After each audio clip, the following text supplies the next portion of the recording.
Halo semua, kembali lagi dengan saya Julius Damian. Semoga cinta dan syukur selalu melingkupi teman-teman semua. Gimana teman-teman semua? Sudah mau kepoin orang di sebelah saya kali ini? Dan settingan kali ini rada spesial. Biasa kan kita kameranya banyak ya, kali ini gue mau cobain satu kamera aja. Tapi agak spesial, gue kasih resolusi yang cukup besar. Sehingga nanti bisa melihat benda-benda yang kecil yang ada di depan ini. Karena lumayan cukup rame ya hari ini ya. Iya. Ada, ya pokoknya ada inilah ya. Nah, mau tahu lebih dalam, mau kepo lebih dalam, cek di sal.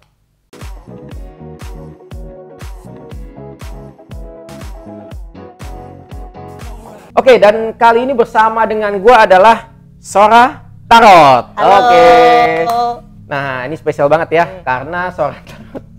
Karena pertemuan gua dengan Sora Tarot ini tidak lain tidak bukan semua karena Tomku yang ada di belakang. Oke.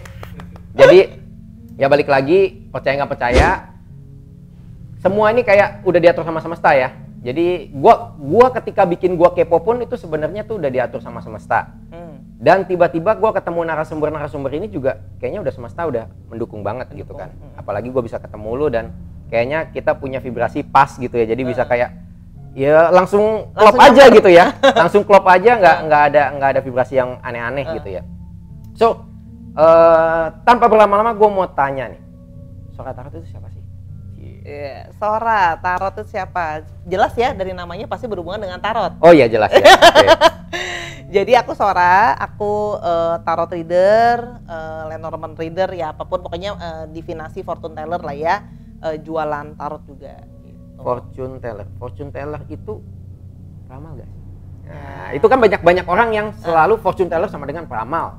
Memang kalau itu masalah pembahasan ya, tapi sebenarnya kan kalau kita artikan dalam bahasa Indonesia, fortune kan sebenarnya ngomongin tentang kesempatan, ngomongin tentang possibilities, betul kan ya?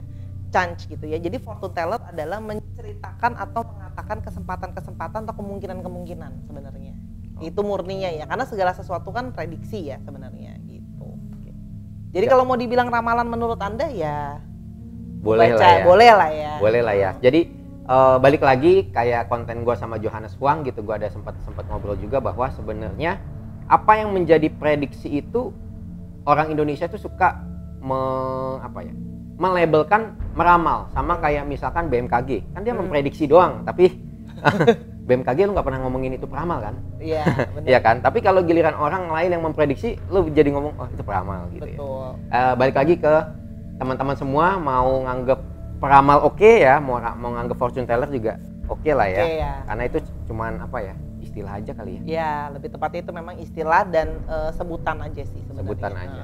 Nah, jauh di belakang itu sebenarnya Sora Tarot itu kenapa sih Sora? Iya. Kan udah buat teman-teman semua yang pengen tahu kenapa sih Sora gitu. Gua sebenarnya harusnya nanya gitu ya.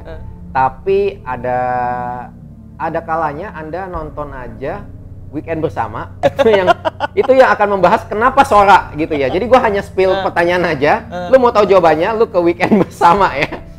Ya, itu alasannya kenapa Sora. Nah, gua mau tanya lebih dalam sebenarnya bukan cuman kenapa Sora ya, tapi apa aja skill yang dimiliki. Karena kan kalau misalkan kita bilang tarot reader kan banyak ya. Dan ternyata skill lu nggak cuma di situ ternyata. Banyak banget nih, gue sampai ada ini gue sampai bingung sendiri, ini orang ini apa kehidupannya belajar terus apa gimana ya? Silakan. Kalau sebenarnya kalau reading itu kan hanya medianya aja sih. Jadi sama seperti kayak Julius bisa nyetir gitu misalnya. Ya kan bisa nyetir mobil, bisa nyetir truk, bisa nyetir apa, itu kan medianya. Kalau aku pribadi memang medianya memakai tarot, pakai Lenormand juga, pakai oracle juga. Di tamu sebelumnya kan juga udah diundang. Aku ada belajar juga sebenarnya daun teh, baca daun teh itu juga bisa. Jadi daun teh diseduh terus di ini gitu. Ya kalau ilmu yang lain sebenarnya memang kalau tarot itu memang kebanyakan pasti akan bergeser juga, pasti akan belajar astrologi, belajar yang lain juga. Cuman memang aku kalau jujur astrologi aku tidak begitu paham di sana. Maksudnya tahu basic aja tapi nggak sampai yang deep banget karena memang bukan astrologer. Sama aku bisa lipsologi. Lipsologi, apa itu lipsologi? Lipsologi adalah kalau pasti Julius tahu, pasti teman-teman juga tahu kalau ada seni untuk membaca kepribadian seseorang melalui tanda tangan. Iya, biasanya namanya grafologi. Iya, grafologi atau tulisan tangan. Nah, jadi kalau lipsologi itu adalah seni membaca kepribadian seseorang melalui cap bibirnya. Nah, itu alasannya ya. Saya udah siapin ini. Jadi ini lipstick. Ya. Lipstick istri saya yang sengaja harus mencari warna yang gonjreng dan kertas HVS kosong sesuai permintaan dari si ibu lipsologer ya. Iya, lipsologer benar. Benar ya namanya ya. Iya. Jadi sebenarnya itu satu metode aja sebenarnya. Jadi tapi meskipun kesannya kok cuman baca cap bibir doang, penemunya sendiri itu sudah berkecimpung di sana dan sudah di-hire oleh brand-brand besar.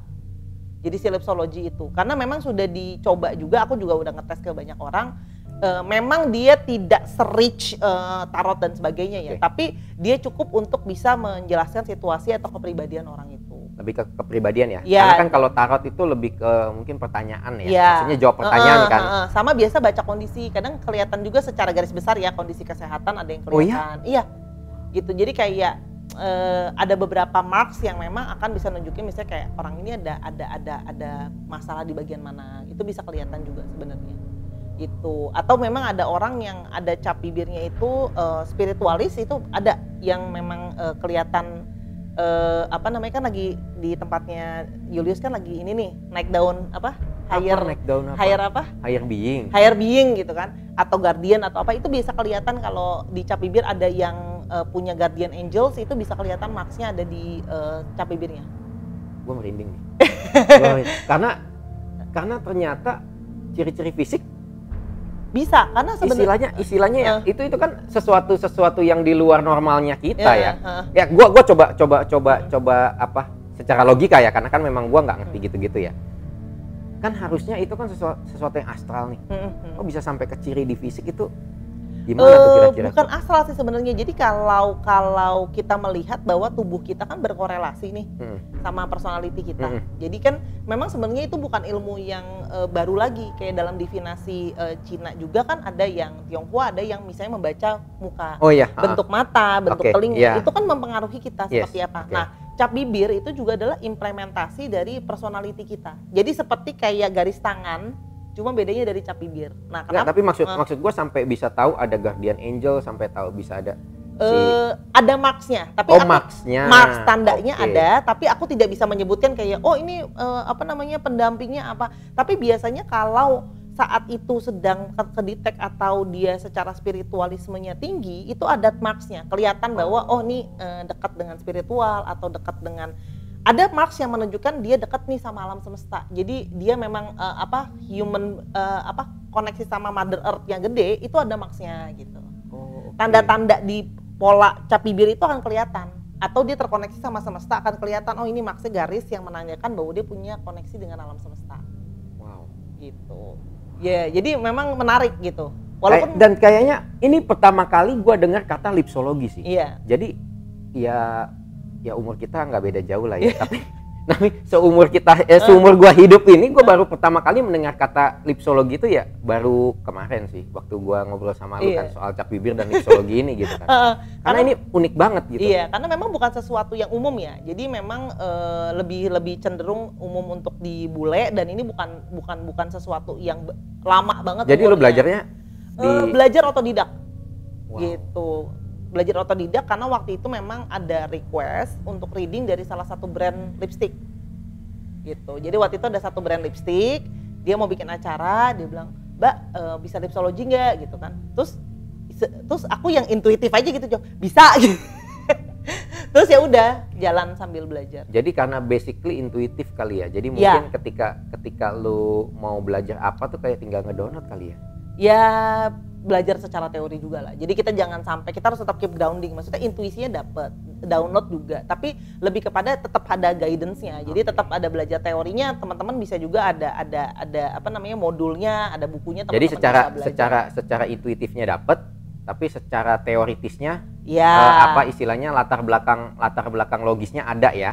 Gitu. Supaya jadi nggak cuma sekedar intuitif aja ya. Supaya tetap ada bordernya gitu. Jadi aku juga awal-awal kayak sempet aku ngetes dulu tuh Yul, karena aku sempet nggak pede kan, nih bener nggak sih gitu kan. Akhirnya aku coba nih, sebelum itu aku coba sama orang-orang gitu. Oh mereka aku tanya feedbacknya, oh ya bener nih, bener gitu. Jadi memang kelihatannya memang dibikin dengan cap bibir itu adalah untuk membuat situasi juga lebih santai ya. Biasanya kan orang itu kalau lagi kumpul, mungkin ada orang yang takut tarot gitu kan, langsung merasa terintimidasi. Karena kesannya kalau tarot lu kayak dibaca langsung ke dalam-dalamnya, jadi gitu. Ya sama kayak hipnoterapis lah ya.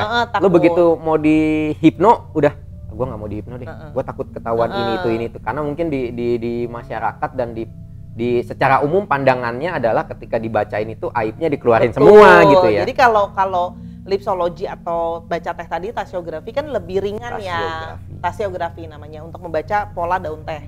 Nah itu lebih ringan gitu. Jadi orang kalau fungsi lu baca daun teh untuk apa gitu?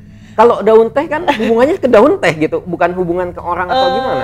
Tasiografi itu dia bisa membaca polanya. Jadi ketika dia daun teh kering itu kita seduh dengan air panas gitu ya. Ada beberapa orang juga yang punya cangkir khusus, ada tanda-tandanya di dalam cangkir itu, ada kayak sign-sign astrologi atau sign-sign tertentu. Nanti dia akan membentuk pola. Nah nanti membentuk pola, di situ kita bisa baca polanya seperti apa. Dan setelah kita baca terus diminum? Biasanya akan yang mau dibaca ini yang minum. Jadi misalnya kayak Julius nanya sama aku, Julius minum dulu tehnya. Biasanya kalau aku terus sisanya itu kelihatan bentuk polanya. Nah kita baca itu yang serbuk di bawahnya itu daun teh kering kan, kalau dia udah kena panas kan ada yang paling bawah itu ya. Nah dia akan kita lihat bentuknya, polanya gitu. Misalnya contoh ada yang misalnya membentuk seperti misalnya matahari, berarti kan kita ada sesuatu tentang apa nih, ada hal yang positif yang akan datang ke dalam hidup Julius. Jadi mainnya simbolisme. Sama kayak ketika Julius itu ngelihat, kadang kita sering kan waktu masih kecil itu di awan bentuknya kayak burung terbang gitu. Jadi memang dia akan bersifat abstrak ya. Maksudnya kita akan melihat pola dan bentuk dari sisa-sisa si daun teh itu gitu. Jadi tapi lebih ringan kan ya. Maksudnya biasanya itu orang kalau kayak lagi kita iseng-iseng yuk sambil ngetes, sore-sore sambil ngobrol baca gitu. Jadi lebih ringan ya pembacaannya, biasa untuk pembacaan yang lebih ringan. Kalau aku ya gitu. Anda kepo sekali berarti. itu yang baru keluar ya. Belum lagi katanya dengar-dengar retro juga ya. Nah, ada retro, ada clairsentience. Nah lo, ayo gua buka semuanya. Iya kan? Retro itu sebenarnya karena kemarin ya dapat berjodoh lah dari semesta, memang sempat ketemu sama Om Hao ya, jadi spesial ya dari ribuan hanya 3 yang kepilih ya. Jadi ya bersyukur lah, jadi memang sudah digariskan sama semesta, ketemu sama Om Hao dari Kisah Tanah Jawa, waktu itu dapat kesempatan untuk diundang dan terpilih untuk belajar kelas 1 kognisi gitu.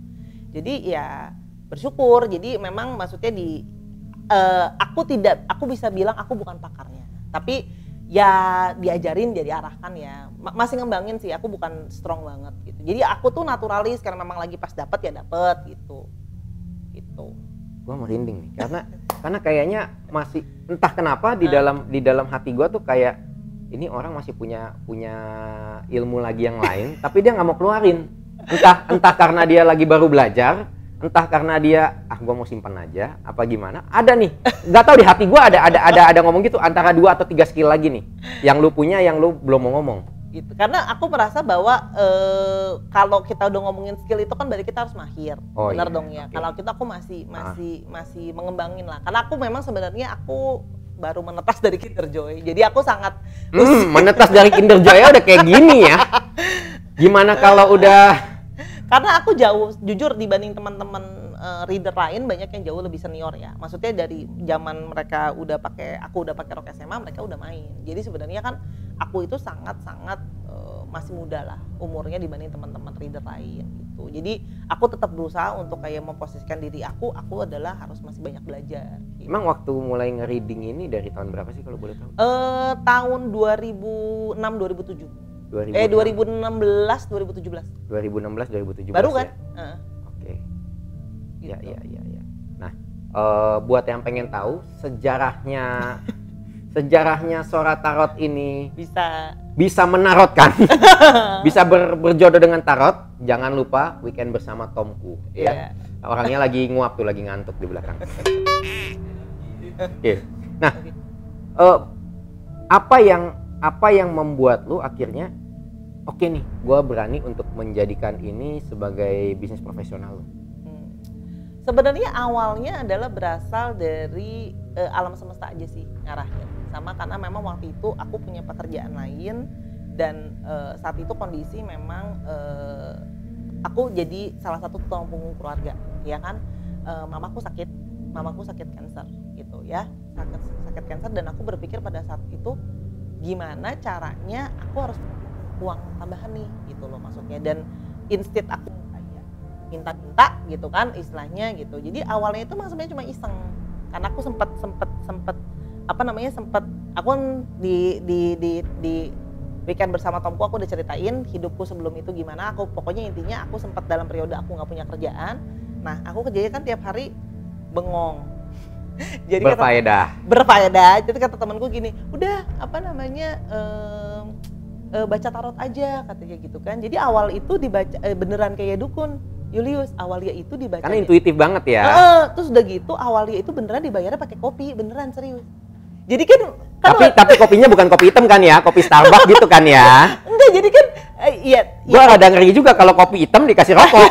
Enggak kopi hitam dikasih rokok, tapi kopi hitam. Jadi aku waktu itu kayak temanku, kan biasa kan ya kalau weekend teman keluar kayak kita nongkrong yuk gitu kan. Pada saat itu aku sempet nggak kerja kayak nongkrong kopi 50.000 bro sama ongkos apa segala macem gitu kan, belum kerja gitu kan. Akhirnya temen bilang udah nggak usah. Dia bilang udah di rumah lo nanti bulukan. Dia keluar sambil baca tarot gitu. Jadi waktu itu awalnya bayarannya gitu, dibeliin kopi, ditraktir makan gitu. Baru akhirnya pelan-pelan temanku banyak yang nyaranin kayak Soraya nggak bisa nih gitu. Harus diarahin gitu, jangan nggak enak kan, mendingan coba kamu jalankan secara profesional gitu. Jadi aku waktu itu sempet gak pede gitu ya. Nanti gak pede kenapa balik nonton di Weekend Bersama ya. Jadi sebenarnya ini adalah sesi lanjutan dari Weekend Bersama. Cuman beda host aja gitu Pak ya. Narsumnya lebih detail dikit ya. Nggak usah banyak-banyak lah ya, dikit aja. Jadi aku waktu itu karena sambil jalan, ternyata menjalani ini ya aku cuma minta sama semesta ya Tuhan, kalau memang aku diberikan jalan ya dibukain. Ya tau-taunya jalan aja sih. Tiba-tiba banyak yang nanya mau reading, terus tiba-tiba ya dapat cafe yang mau hire kayak gitu. Oh jadi sempat reading di cafe itu? Iya, karena rutin gitu. Ya, kalau ada event ya, biasa kalau ada tahun baru atau ada Halloween dipanggil event. Cuman kan ini ada terus negara api menyerang kan. Lu butuh itu gak? Butuh kok tiba-tiba nggak keluar? Gipsinya udah keluar, butuh cosplay gipsi gitu gak? Biasa kan kalau tipikal yang kayak lagi event-event gitu kan, gipsi bawa bola kristal. Pasti, itu kan otomatis karena kita kan harus sesuai request ya. Maksudnya mereka cuman ya karena Halloween biar barengan dengan kostum ya. Tapi aslinya aku nggak sehari-hari gipsi gitu. Iya, kayak begini ya. Cantik ya. Enggak, Enci mangga dua. Oh iya, betul ya. Jadi kalau kalian ngecek Sora Tarot. Jadi awal-awal ya gue di follow, terus gue memang sebenarnya udah spill sama Tomku. Jadi Tomku tuh udah bilang, lu mesti ngajak Sora Tarot untuk ngobrol. Tapi gue ngerasa kemarin gue baru bikin konten tarot, terus gue mau ngajak buat konten tarot apa lagi? Lu aja pas WA gue aja, kan kemarin lu udah ngajak yang tarot, lu mau ngomong apa lagi sama gue gitu kan? Ternyata ya memang basic gue juga ada feeling ini orang nggak cuma tarot ini orang sebenarnya punya yang lain yang di belakang itu. Cerita kepo. Ceritanya ya sampai ada si boneka mungil dari Jepang ini dan ada 2 wayang golek ini. Ya nanti kita akan nanyain apa ini gitu ya. Kenapa dipajang di sini? Dan juga kayak ada barang yang bener-bener super duper rare, ya ini tarot wayang. Ini yang aduh jatuh deh. Ini juga sebenarnya rare nih. Karena Happy Tarot ini juga bukan sesuatu yang unik ya, bukan sesuatu yang mainstream ya. Ini unik juga ya Happy Tarot ya. Karena kan kamu kemarin katanya bilang mau dong dibawain, jadi aku bawain berbagai genre. Oke. Happy Tarot yang lucu ada. Ini yang lucu ada, yang ini versi wayang. Ini versi wayang, tarot wayang. Jadi kalau teman-teman, ini sih kayaknya nggak dilepas ya, tapi maksudnya teman-teman itu koleksi saya pribadi. Jadi tahu ya kalau misalkan suatu saat ya mau cari yang tarot wayang nih, cari orang ini. Karena dengar jual ini bisa dapat handphone. Terus ada juga yang kecil kayak gini, dia bisa buat gampang dibawa kemana-mana. Jadi dia bentuknya. Itu tarot apa Lenormand ya? Tarot, tapi dia bentuknya pocket size, jadi pocket memang size. Mini, jadi biar bisa gampang. Okay. Ada Lenormand juga. Ini gua tidurin aja ya, kayaknya berdiri dia udah capek, udah lelah. Udah capek, dia udah lelah. Ada oracle juga. Sama ini ada yang kayak gini nih, ada yang alirannya dark kayak gini. Kalau teman-teman yang suka ini Vampire Tarot. Nah, pertanyaannya, kenapa kartu yang lu bawa di sini masih segel?